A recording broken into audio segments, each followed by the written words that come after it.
can choose everything in your life. You have the power to choose how you want to react to things, how you want people to react to you, how you want to experience life, just everything from the smallest choices to the biggest choices in life, you have the power to make. The first thing I want to talk about is why choice is even important.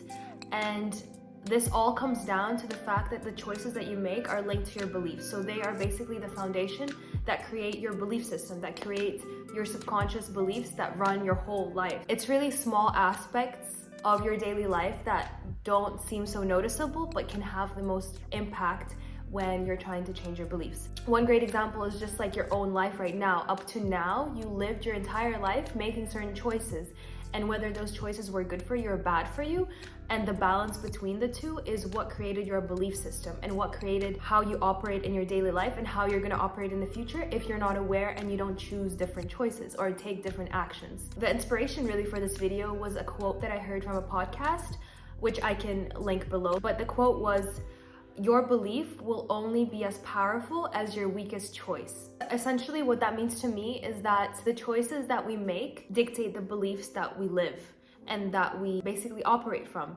It's also dictating what you believe about your life and what you believe about yourself, which ties in a lot with manifestation and just happiness in general, right? This is also a chance where you can look into the choices that you're making that you're not the most proud of. So starting with the things that you know that you're choosing, or you know the actions that you're taking that are not leading you to the best life that you can have, to the life that you truly want.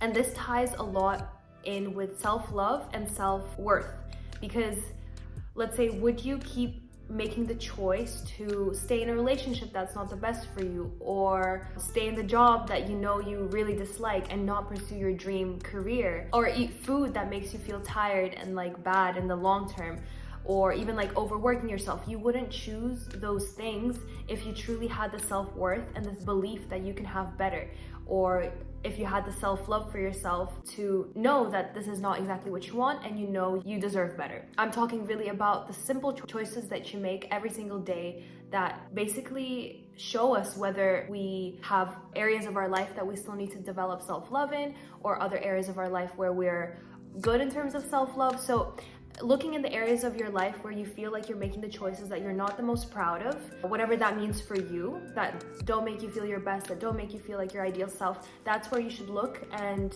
just become aware of it. Just become aware of what choices you're making and how they're impacting your life as a whole. Because like I said, these are things that we tend to overlook because they're so small. Like even, for example, opening your fridge and choosing, let's say, chocolate over maybe a fruit. That can be a simple and small choice that you might overlook on the daily basis, but can actually build a whole belief system about how you feel about yourself, about how you feel about your life. The important thing here is to have compassion. Like, it's okay. We all make choices that are not the best for us. You know, it's just part of life. And it's okay sometimes to make mistakes, but it's not even a mistake if you make the wrong choice. You know, that's all part of the learning journey and the part of the lessons that we learn and the part of just the life that we live.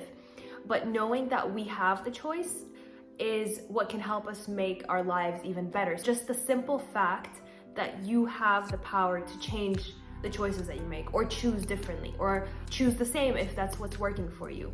You really can choose differently. You have that ability within you right now. And I've heard this quote a lot. I think it might be Joe Dispenza, but I'm not too sure.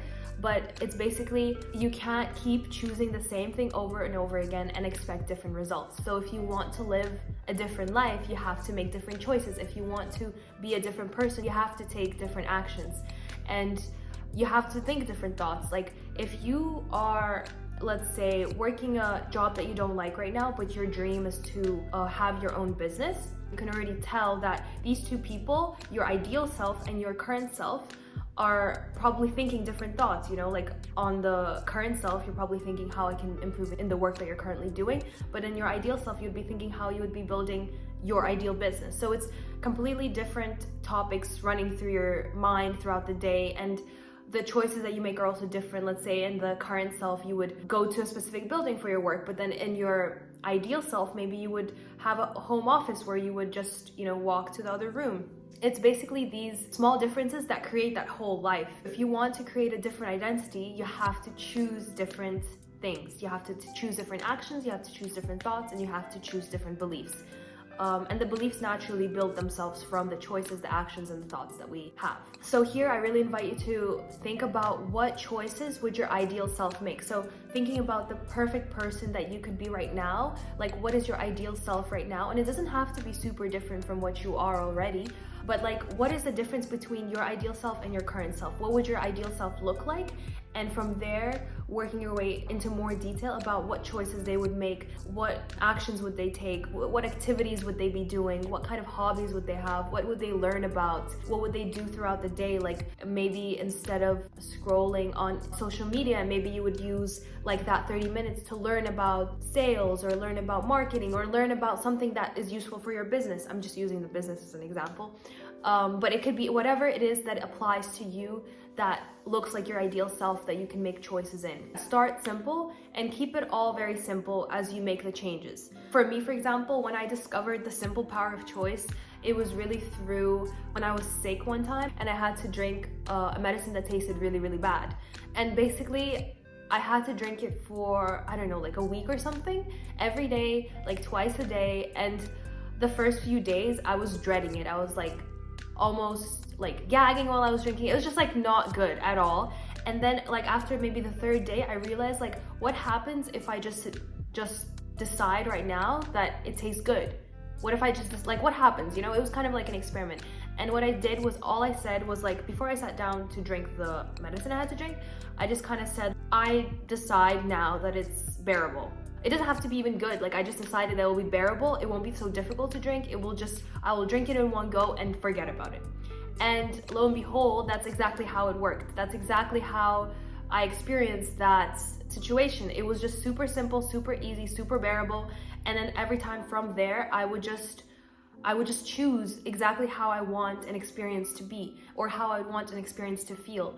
That's what I mean. Like just start as simple as you can. It could be as simple as just walking into your office or school or wherever and saying, I choose that today I will have a good day.